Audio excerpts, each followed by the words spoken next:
172. éneket énekeljük el, ige hirdetésre készül.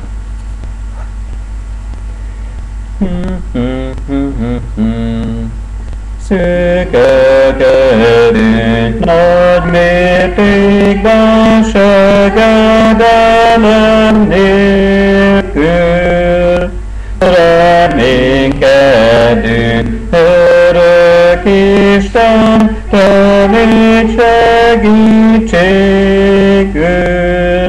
dicsérhessünk és lehessünk Jézus szolgáltatói, igaz megtartói.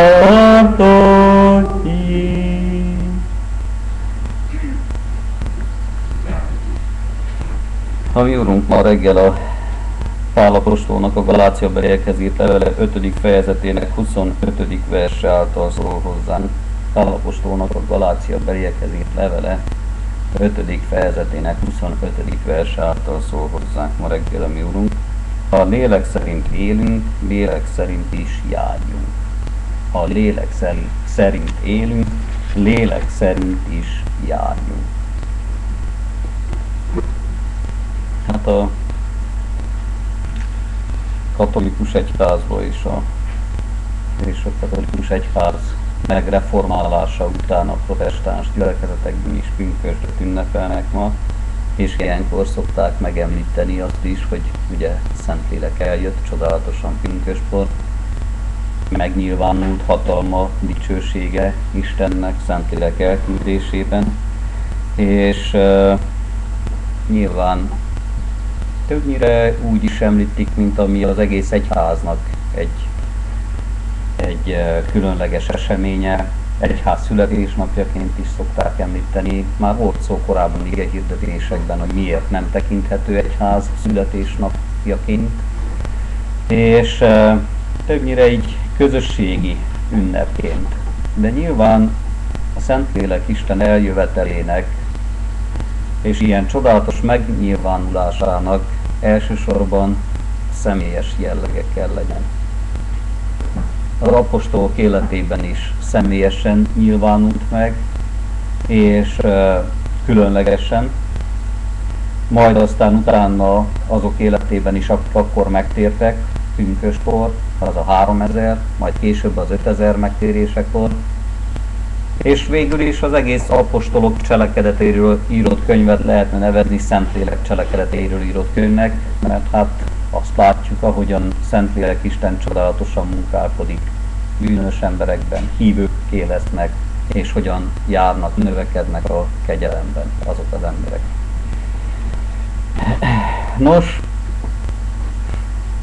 Galáciabeliekhez írt levélben eddig is azt hallhattuk, és most is, ma is, hogy Szentlélek milyen csodálatosan munkálkodik hívő emberekben. Mit jelent az, hogy kegyelemben lenni? Mit jelent az, hogy kegyelemben növekedni? És nyilván ilyenkor fel kell tegyük a kérdést, amikor ezt így olvassuk, és az ige szakadt, amit ma is olvashatunk, annak kapcsán fel kell tegyük a kérdést, hogy munkálkodik-e bennünk Szentlélek? Munkálkodik-e benned Szentlélek? Tedd fel magadnak a kérdést, és gondolkodj el rajta, hogy hogyan nyilvánul meg Szentléleknek ez a munkája a te életedben.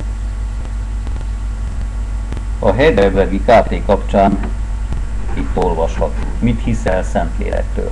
Az 53. kérdés.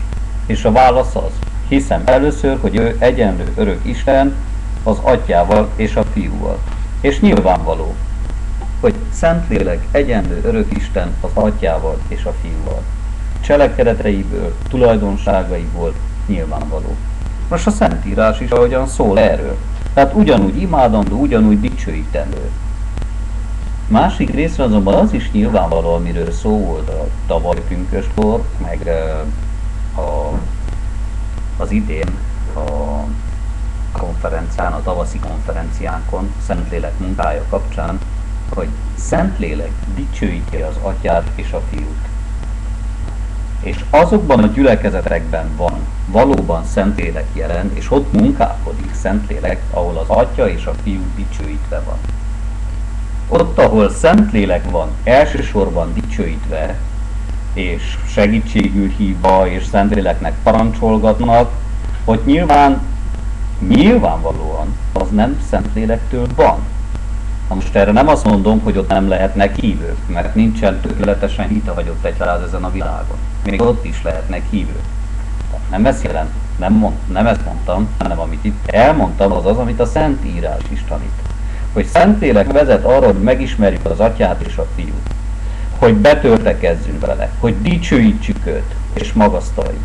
És ott, ahol nem az Atya és a Fiú van dicsőítve, ott, ahol nem lélek szerint járnak, ott nem beszélhetünk arról, hogy Szentlélek Isten munkálkodik, mint gyülekezeti szinten, vagy egyházi szinten, illetve személyek, akik nem lélek szerint járnak, nem mondhatják azt magukról, hogy lelki emberek.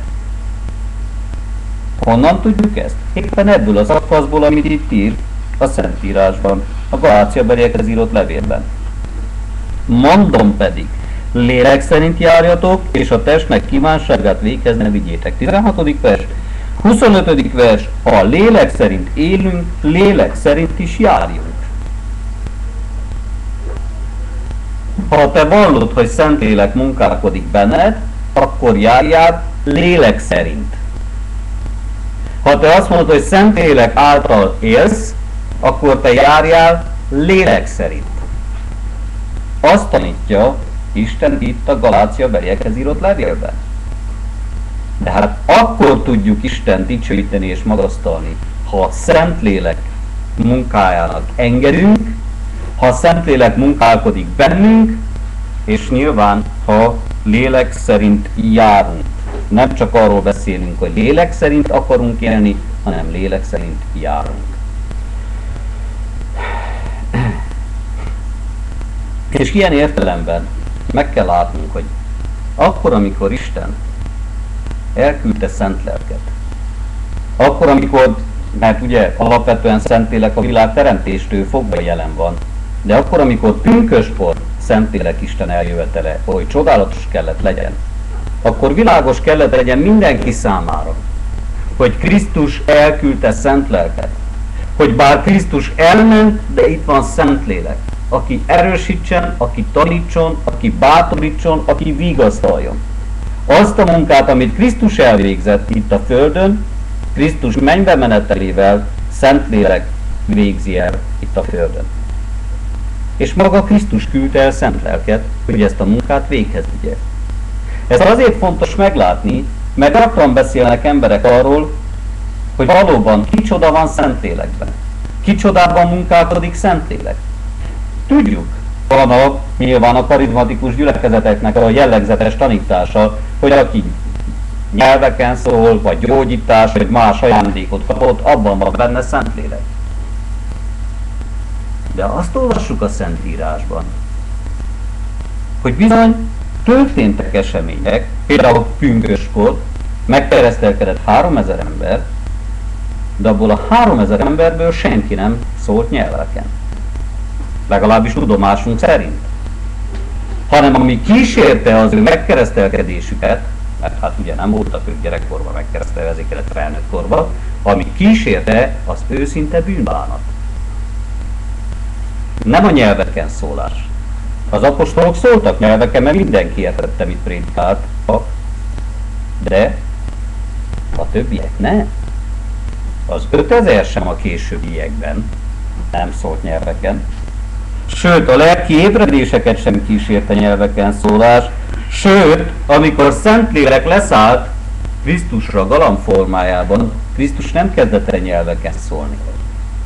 És nem akkor kapta meg a gyógyítás ajándékát, és minden egyebet. Hát nem ezek kísérik azt, hogy valaki, nem ezek a jelek mutatják azt, hogy valakiben Szentlélek Isten munkálkodik. A jelek azok pontosan itt vannak leírva nekünk a Galáciabeliekhez írott levél 5. fejezetében. Hogy mi az, ami kíséri. Pontosan itt van leírva. Mondom pedig, lélek szerint járjatok, és a testnek kívánságait véghez ne vigyétek. Ha lélek szerint élünk, lélek szerint is járjunk. És mit ért ez alatt? Hogy a lelki gyümölcsöket teremjük.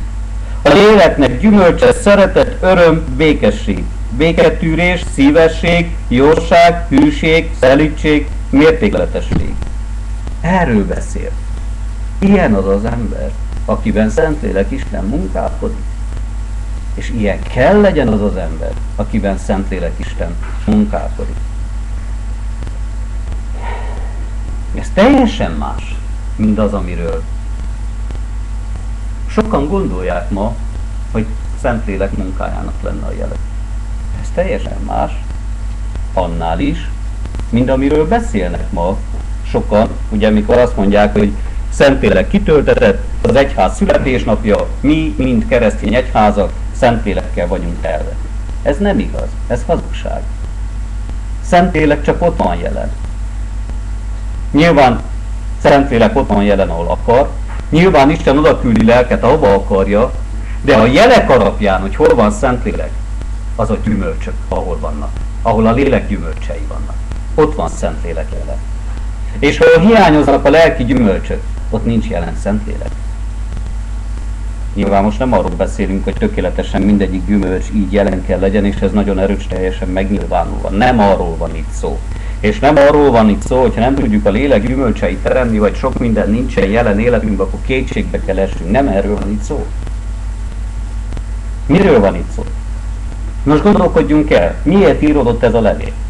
Azért, mert a Galácia beli gyülekezetbe beférkőztek a tévtanítók. Milyen tévtanítók voltak? Judaizálók voltak. Mit akartak ezek a judaizálók? Judaizáló ugye azt jelenti, hogy zsidóskodó, tehát a zsidó tanításokra mutató, zsidó tanításokat gyakorló.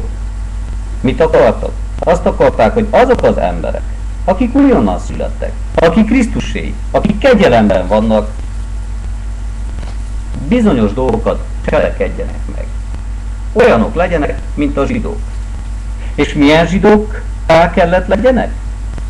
Olyan zsidók, amilyenek a korabeli zsidók voltak. Ugye a korabeli zsidóknak az volt a lényeg, hát a farizeusok a legjobb példa erre, hogy abban buzgolkodtak, hogy cselekedjék meg a törvényt. És azáltal legyenek kedvesek Isten előtt. Tartsák be a törvényt, tartsák be a ceremóniákat. Ez volt számukra a legfontosabb. Ez volt számukra alapvetően az élet, az Isten dicsőítő élet. És azt akarták ezek az emberek, hogy azok, akik megismerték a kegyelmet, akik hitre jutottak Krisztusban, ugyanazokat cselekedjék meg. Tartsák meg a 10 parancsolatot, ceremoniális törvényt töltsék be, metélkedjenek körül, mert azt mondták, hogy enélkül nem vagy keresztény ember. Tehát ha nem tartod be a törvényt, nem vagy keresztény ember. Ezt mondták ők. Ha nem tartod meg a ceremóniákat, amik a zsidósággal kapcsolatosak, vagy esetenként ma már azt mondják, ami a kereszténységgel kapcsolatos, akkor nem vagy keresztény ember. Hallgattam most is egyébként a Csíksövéi búcsú kapcsán, illetve olvastam, hogy mit mondtak a szónokok, az egriések, mit mondott a X szerzetes, Y szerzetes, és többnyire arról beszéltek, hogy a hit abban áll, hogy katolikus legyek. De aki nem úgy éli meg, mint katolikus, az mint kereső. És ugye egy ceremóniához kötik, egy egyházhoz kötik a hitet. De itt a Galácia beliekhez írott levélben Pál világosan tanítja, hogy nincs egyetlen egyházhoz se kötve a hit. Világosan tanítja, hogy nem ceremóniákból fakad a hit, és nem is cselekedetekből. És világosan tanítja, hogy ezek által nem is lehet üdvözülni. Tehát az üdvösség nem úgy van, hogy hitre jutsz, és megcselekszed azt, amit Isten mond. Hanem az üdvösség úgy van, hogy hitre jutsz. Hogy egyedül hit által lehet megigazulni. A Krisztusba vetett hit által. Az, aki hiszi, hogy Krisztus érette, eljette, engedelmeskedett, helyette halt meg a keresztfán, annak bűnbocsánata és örök élete van. Ez valami nagyon különleges tanítás volt abban az időben. Ma is az egyébként. Ma is, hogyha azt mondod valakinek, hogy egyedül kegyelemből van az üdvösség hit által, és nem kell hozzá semmi cselekedet, akkor meg fogja mondani, hogy egy közömbös ember vagy, te egy hanyag ember vagy, te elhanyagolod Isten törvényét, te nem veszed komolyan azt, amit Isten mondott. Te nem akarod megcselekedni azt, amit Isten mondott. De nem erről szól. És Pál most itt világossá is teszi ezt nekünk. Teljesen világossá teszi, mert ugye azt mondja itt, hogy jól futottatok, kicsoda bátolt meg titeket, hogy ne engedelmeskedjetek az igazságnak. Hát nem megdöbbentő, hogy azt mondják a zsidók, azt mondják a judaizálók, hogy engedelmeskedned kell a törvénynek, és Pál azt mondja, nem engedelmeskedtek az igazságnak. Hát hogy tudott ilyet mondani Pál apostol? Hát úgy, hogy Pál a kegyelemről beszél. Pál arról beszél, hogy egyedül hit által, kegyelemből van a megigazulás. Nem kellenek hozzá cselekedetek, hogy igazságod legyen Isten előtt. Nem kellenek. Ezek az emberek hitték az előtt. Hát tudták, mi az igazság. És végül nem az igazságnak engednek, hanem a hazugságnak. És a hazugság az, hogy kell a cselekedet is a megigazuláshoz. Nem kell az a cselekedet a megigazuláshoz. Nem kell. És azt mondja, én pedig, atyám fiai, ha még a körülmetélkedést hirdetem, miért üldöztetem mégis? Akkor eltöröltetett a kereszt botránya. Hát Pál világosan a kereszt botrányát hirdeti is. Mi ez a kereszt botránya? Az, hogy kegyelemből van a megigazulás, hit által. Ez a kereszt botránya, hogy nem kell cselekedet hozzá. Az, hogy oly sokan kínlottak, szenvedtek, hogy megkapják az üdvösségüket. Napról napra abban buzgolkodtak, hogy tanulmányozzák Isten igéjét, hogy ezt pontosan betöltsék, hogy üdvösségük legyen. Azok az emberek Pál ellen fordultak, mert Pál azt mondta, hogy az mind haszontalanság. Az üdvösség szempontjából az mind haszontalanság. Ugye, hol fejezi ki ezt a legjobban? Mert Krisztus Jézusban sem a körülmetélkedés nem ér semmit, sem a körülmetélkedetlenség, hanem a szeretet által munkálkodó hit. Hit által van a megigazulás. Egyedül csak hit által van a megigazulás. Nem kell hozzá sem ceremónia, nem kell hozzá sem cselekedet. És azt mondja, mert ti szabadságra hívattatok, atyám fiai. Szabadságra. Milyen szabadságra? Hogy végre nem a törvény megcselekvéséből kell az üdvösségüket keressék. Végre most már megértették, hogy kegyelemből van az üdvösség, hit által. Hát ez szabaddá tette őket. Végre nem voltak a törvénynek a súlya alatt. Végre nem voltak megkötözve a törvény által. De mivel folytatja? Azzal. Csak hogy a szabadság ürügy ne legyen a testnek, sőt szeretettel szolgáljatok egymásnak. Mert az egész törvény ez egy igében teljesedik be, szeress fele barátodat, mint magadat. Ha pedig egymást marjátok és faljátok, vigyázzatok, hogy egymás fel emészszétek. Mondom pedig, lélek szerint járjatok, és a testnek kívánságát véghez ne vigyétek. Miről beszél itt? Meg kell cselekedni a törvényt? Ebből indul ki? Nem ebből indul ki. Abból indul ki, hogy kegyelemből van az üdvösség. Abból indul ki, hogy azok, akik hiszik, hogy kegyelemből üdvösségük van, azokban munkálkodik Szentlélek. És azzal folytatja, hogyha Szentlélek jelen van benned, és Szentlélek munkálkodik benned, akkor lélek szerint járjál. Akkor az látszódjon meg. És érdekes, hogy itt egy teljesen más képet vázol fel, mint amit a judaizálók felvázoltak korábban.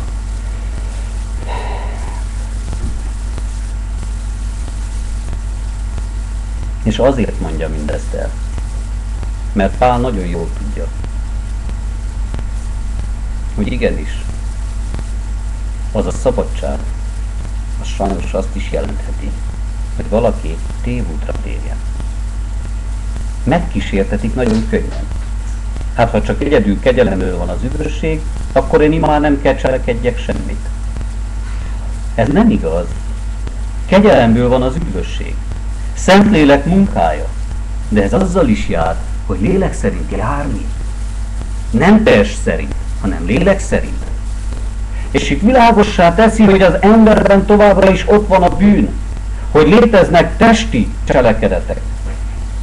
hogy létezik az óember, és a testnek cselekedetei ezek: házasságtörés, paráznasság, tisztátalanság, bujálkodás, bálványimádás, varázslás, ellenségeskedések, versengések, gyűlölködések, harag, patvalkodások, visszavonások, pártütések, irítségek, gyilkosságok, részegségek, dobzódások és ezekhez hasonló, melyekről előre mondom néktek, amiképpen már ezelőtt is mondottam, hogy akik ilyeneket cselekeznek, Isten országának örökösei nem lesznek.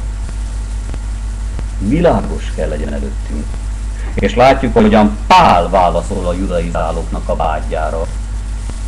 Hogy elmondja, egyedül kegyelemből van az üdvösség. De az, hogy valaki kegyelemben van, az nem azt jelenti, hogy továbbra is a bűnnek él, hanem éppen azt jelenti, hogy lelkiképpen kezd járni. Éppen azt jelenti, hogy kezdi a lélek gyümölcseit teremni. És ez egész életére kihat. Egész életére kihat. Mert ugye itt, amikor erről beszélünk, ezekről a bűnökről beszélünk, akkor nyilván beszélünk arról, amiket itt jelentenek összességében is ezek. Az, hogy a házasságtörés, paráznasság, tisztátalanság, bujálkodás, tehát ez az ember szexuális bűneit mutatja be. Ez az egész 19. vers. Tehát beszél arról, hogy mit jelent tisztának tartani magunkat erkölcsileg, szexuálisan. Tisztán tartani magunkat. Beszél arról továbbá, hogy mit jelent az, hogy az igaz vallást követni. Bálványimádás, varázslás, testi bűn. Aki bálványimádásban és varázslásban van, az biztos, hogy nem lélek által jár. Tehát az, hogy lelki gyümölcsöket teremjünk, az, hogy a testiségből megszűnjünk, ez nem csak a szexuális bűnökre vonatkozik, hanem az igaz vallásra is vonatkozik. Hogy igaz vallásban gyakoroljuk magunkat. De beszél nem csak az igaz vallásról, hanem beszél arról, hogy az önzésünkkel szakítsunk.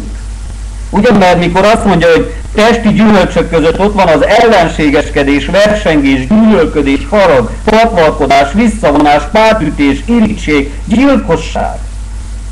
Ez mind arról beszél, hogy az ember önző, magának való. Akkor neki áll veszekedni az ember. Az kizárólag azért van, mert büszke és önző. Nem másokból van, mert büszke és önző. Ha haragszik az ember, ha gyűlölködik, ha verseng, én vagyok a jobb. Azért van, mert önző. Jobban akarom csinálni, mert önző. Ezek mind a testi gyümölcsökhöz tartoznak. Ugyanilyen sokszor vannak veszekedések emberek között. Házasok ezt legjobban tudják. De azon kívül is. És miért van az? Mert önző. Aki részt vesz ilyenben, az mind önző. És végül pedig ott van a mértéktelenség bűnei, részegség, tobzódás. Tehát beszél arról, amikor itt a test cselekedetei felfelé, beszél arról, hogy életünkben ez a változás, ez a reformáció, ez a lélek gyümölcseinek a termése, ez végül is arról szól, hogy ez ki kell terjedjen életünk minden területére. Személyes életünkre, vallásunkra ki kell terjedjen. Belülről kell jön a változás. Szívünknek az ura valóban Krisztus kell legyen. Ha nem Krisztus a szívünk ura, akkor ezekkel a bűnökkel, amik itt az önzésről beszélnek, nem tudunk szakítani. És beszél arról, hogy mértékletesek legyünk. Nem hiába, ugyanúgy, hogy itt jelen vannak ezek a test cselekedetei, később aztán beszél itt a 22. versben a lélek gyümölcseiről. Szeretet, öröm, békesség, béketűrés, szívesség, jóság, hűség, szerítség, mértékletesség. Már korábban beszéltünk róla. Nem lehet úgy bűnből megtérni, hogy ezt mondani, én többet ezt nem követem el. Nem lehet. Csak úgy lehet, ha abban buzgolkodom, hogy a lélek gyümölcsét teremjem. Tehát helyettre más gyümölcsöt kell teremjek. Ha addig testi gyümölcsöket teremtem, most már lelki gyümölcsöket kell teremjek. Anélkül lehetetlenség. Ha csak azt mondom, hogy szakítok ezzel a testi gyümölccsel, de nem termem helyette a lélek gyümölcsét, akkor előbb-utóbb úgyis azt a testi gyümölcsöt fogom teremni. Ha nem buzgolkodom abban, hogy a lélek gyümölcsét teremem, előbb-utóbb a testi gyümölcsöt fogjuk teremni. Nos, világos előttünk, hogy Pál nem veszi meg a törvényt. Mert mikor a lélek gyümölcseit felvázolja, pontosan a lényegre mutat rá. Mert ugye azt mondja itt Pál apostolon keresztül Isten, mert az egész törvény ez egy igében teljesedik be, szeress fele barátodat, mint magadat. Hát éppen, hogy arról beszél, hogy betölteni.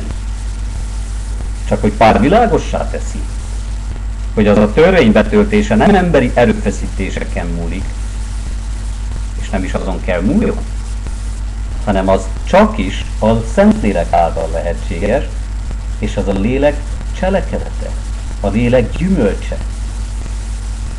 Világos előttünk az, amit a Rómabeliekhez írt levélben is ír egyébként, és itt is elismétli a Galáciabeliekhez írt levélben, hogy cselekedetek által nem lehetne igazulni, hanem csak kegyelemből hit által. Világossá teszi, hogy ezek a cselekedetek nem azért lehetnek jelen az életünkben, mert keresztényekként akarunk cselekedni, hanem azért, mert Szentlélek munkálkodik bennünk, és Szentlélek az, aki munkálja az akarást és a véghezvitelt. Hogy alapvetően a keresztény ember cselekedetei az ő megigazulásának a következménye, és semmiképpen sem alapja.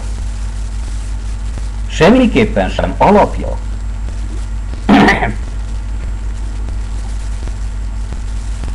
Sajnos, hogy a 17. versben olvashatjuk, a test a lélek ellen törekedik, a lélek pedig a test ellen.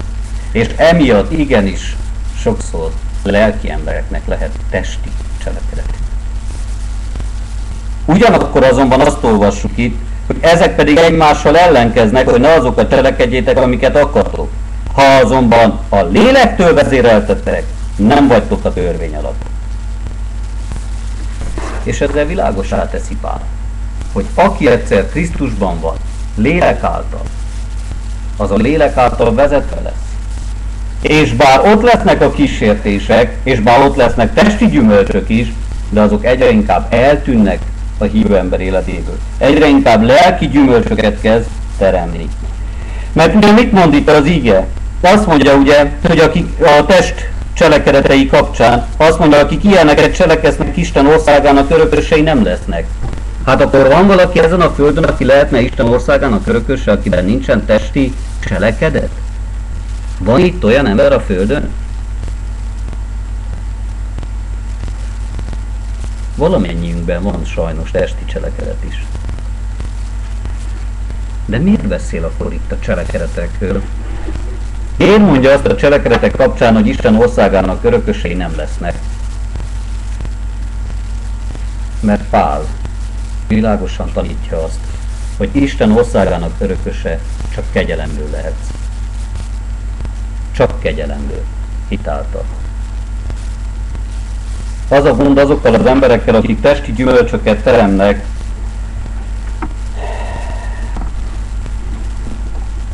az a gond velük, hogy nem Krisztusban bíznak. Akik nem lelki emberek, azok nem Krisztusban bíznak.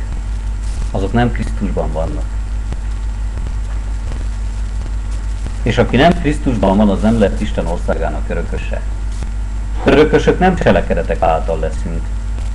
Tehát, hogyha az ellenkezőjét cselekedné mindenki, mint amit itt ír a test cselekedetei kapcsán, de hit nélkül tenné, ugyanúgy nem lenne örököse Isten országának. Most gondoljuk el, hány erkölcsös ember van a világon. És hány erkölcsös ember igyekszik buzgolkodni abban, hogy tisztán, szépen járjon. Egy erkölcsi színvonalat tartson. És mégsem örököse Isten országának. Nem csak azért, mert nem lehet tökéletesen erkölcsös senki, hanem azért is, mert hogyha még tenné is, de nem Isten dicsőségére teszi lélek által, akkor Isten előtt azok a cselekedetek nem érnek semmit. És ezért a legfájdalmasabb, amikor látjuk, hogy sok keresztény ember, vagy magát kereszténynek mondó ember buzgolkodik napról napra, úgymond Istennek engedelmeskedjen, miközben mélyen bűnbe süllyed, azért, mert nem Krisztus által teszi mindezt. Az önzése növekedik, a bálványimádása növekedik ezáltal. Lehet, hogy szakít olyan bűnökkel, amik égbe kiáltó, ahogy jól mondta az egyik atya, hogy cégéres bűnök. Lehet, hogy szakít, de ott vannak más bűnök az életében, amikkel nem tud szakítani. És nem azért nem lesz Isten országának örököse, mert ezek a bűnök jelen vannak az életében, hanem azért, mert nincs meg az, ami erre őt képessé teszi. Nincs meg az, amiről beszél a 4. fejezetben Pál apostol. Mint hogy pedig fiak vagytok, kibocsátotta Isten az ő fiának lelkét a ti szívetekbe, ki ezt kiáltja, abbá, atya. Azért nem vagy többé szolga, hanem fiú. Ha pedig fiú, Isten országának örököse is Krisztus által. 4. fejezet 6.-7. versek. Isten országának örököse csak az, aki Krisztusban fiúvá fogadtatott. Más senki nem. Más senki nem. És látjátok, bár sokszor testi cselekedetek vannak jelen életünkben, mégis biztosra tudhatjuk, hogy Isten országának örökösei vagyunk, amennyiben hisszük azt, hogy Jézus Krisztus meghalt érettünk a Golgotán. Helyettünk a Golgotán. Biztosra. Biztosak lehetünk benne, hogy örökösök vagyunk. Másik részről az is igaz. Hogyha te azt vallod, hogy örökös vagy, akkor ez látszódjon meg életedben. Mert az viszont hazugság azt állítani, hogy valaki a testi gyümölcsöket terli folyamatosan, és hiheti azt, hogy Krisztusban van üdvössége. Ezt nem állíthatjuk. Mert itt a Szent Lélek által ihletett ígében világosan tanítja, hogy kell a lelki gyümölcsöket is teremje. Ha nem termi a lelki gyümölcsöket, akkor nem mondhatja azt magáról, hogy ő Isten országának örököse. Mert akkor nincsen benne Szentlélek. Mert annak jele, hogy valakiben Szentlélek Isten munkálkodik, az, hogy lélek gyümölcseit termi. Ez a jele annak, hogy valakiben Szentlélek Isten munkálkodik.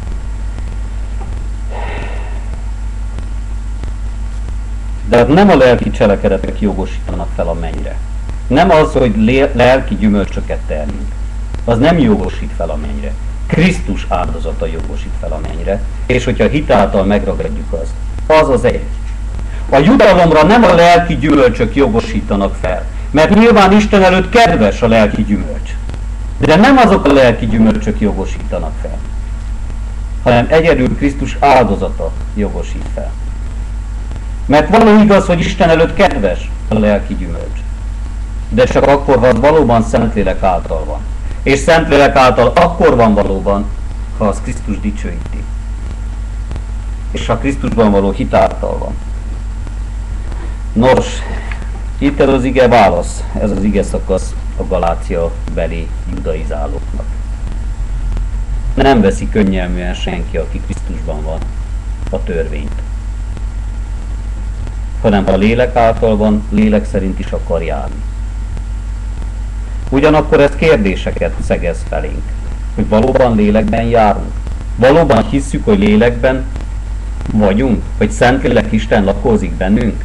Valóban hisszük, hogy Szentlélek által tudunk engedelmeskedni. És nyilván, amikor itt a lelki gyümölcsök és a testi gyümölcsök fel vannak tárva előttünk, azért is van, hogy legyen egy alap, ami alapján önvizsgálatot tartsunk. De ha arra következtetésre jutsz, hogy lelki gyümölcsöket teremsz, akkor légy hálás, és dicsőítsd érette Isten. És buzgolkodj abban, hogy még több gyümölcsöt teremjél. Ha viszont arra következtetésre jutsz, hogy a testi gyümölcsök többségében vannak életedben, akkor sürgősen térjél meg. Mert hogyha a test gyümölcseit termed, akkor biztos Isten országának örököse nem leszel. Nyilván amennyiben azok vannak többségben, azok vannak jelen, azoknak érsz. És hogy végezetül még egy illusztrációval szolgáljak ehhez. Azt mondta, hogy Krisztusé vagy.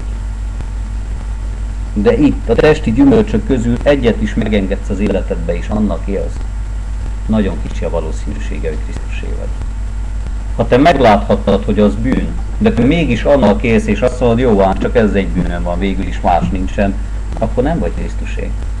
Mert aki Krisztusé, ha meglátja, hogy az a bűn jelen van életében, elkezd vele harcolni, nem tűri meg, és még kevésbé fogja magáról azt gondolni, hogy ő keresztény, amennyiben az a bűn ott van jelen életében. Hanem csak akkor tud megnyugodni a lelkiismerete és szíve, amennyiben azzal a bűnnel felveszi a harcot és leszámol. Csak akkor.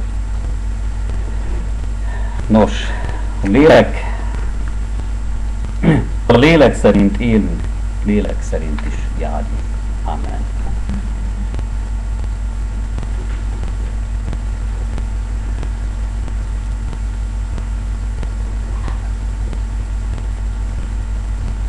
Menj, édesatyánk, megvalljuk, hogy sokszor nem lélek szerint jártunk, és nem lélek szerint jár. Nagyon sok a testi gyümölcs a mi életünkben.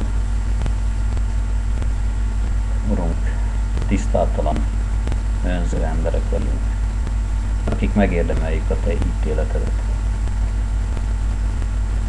Megvalljuk, Urunk, hogy sokszor, bár a jót akarjuk, mégsem azt visszük véghez, mert testünk úgy kívánja a bűnt. Ó, Urunk, bocsáss meg a sok veszekedést, kiabálást, tisztátalan gondolatot, szavakat, cselekedeteket életünkben. Bocsáss meg, hogy sokszor magunkat többre tartjuk, mint Téged. Bálványimádók vagyunk, önmagunkat imádva. Vagy azokat a dolgokat, amiket Te kirendeltél nekünk. Bocsáss meg, Urunk, hogy bár megtapasztalhattuk, megismerhettük Krisztust, megláthattuk a Te kegyelmedet, megtapasztalhattuk szeretetedet, mi mégis, még mindig a test gyümölcseit teremjük. Áldott legyél, Urunk, hogy rámutatsz arra, hogy van bűnbocsánat, és bátran eléd hozhatjuk a mi bűneinket. Áldott legyél, Urunk, hogy egyre inkább Te munkálod, hogy Szentlélek által hozzád jöhessünk.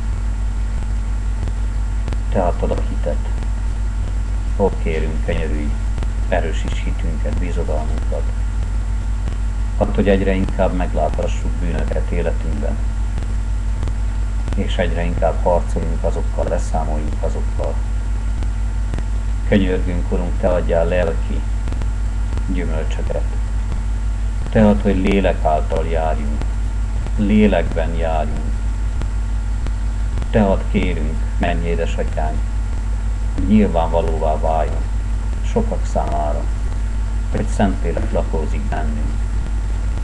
De Te erősítsd meg a mi önvizsgálatunkat is, hogy meglássuk, hogy miért nem termünk lelki gyümölcsöket, amikor nem azokat teremjük. És abban buzgolkodjunk, hogy azokat teremjük. Bocsáss meg, kérünk, hogy sokszor megnyugszunk a kegyelembe,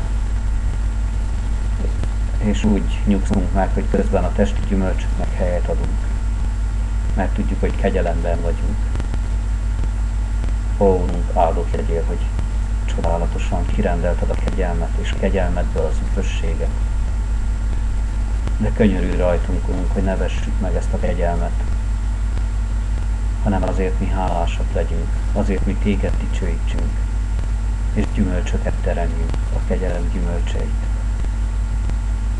Könyörülj, menj, édesatyánkra, munkálkodj, hogyha találkozunk is más felekezetekből, egyházakból emberekkel, akik testi képpen akarnak keresztények lenni, akik testben élnek, vagy törvényeskedő módon. Te add, hogy tudjuk felmutatni a kegyelmet.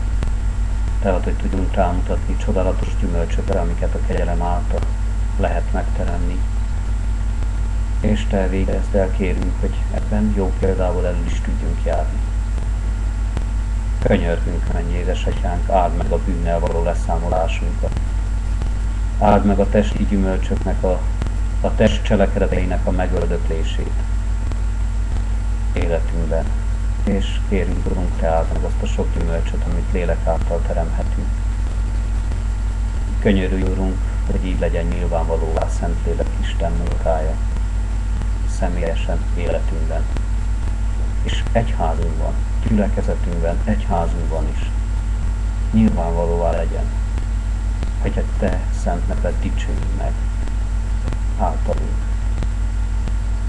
Könyörgünk, menj édesatyánk, hallgass meg imádságunkat Szent Fiadnak, ami Úr Jézus Krisztusnak nevében. Amen.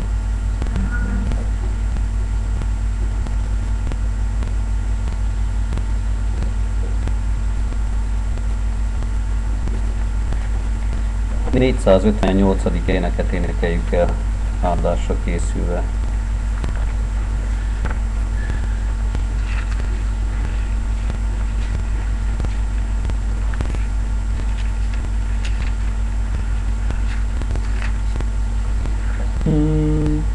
Aki érte megnyíltál, rejtsen örökösszel, az a viselvága vét, melyet ontál a bűnét, gyógyér légyen nekemnek, bűntös ártól mentsenek. Törvényednek eleget, bűnös ember nem tehet, mozgóságon még nem áll, s forda könnyen, mint az át. Elég tétet az nem ad, csak te hozd meg magad. Jövök semmit nem hozva, keresztedben fogozva, meztelen, hogy felruház, árban bízva, hogy megszánsz, nem hagy a bűn pihenést, most lehol, mert megemész. Ha bevégzem életem, és lezárul már szemem, ismeretlen bár az út, hozzád elkem mennybe jut. Aki értem megnyíltál, rejtsen örökösszel.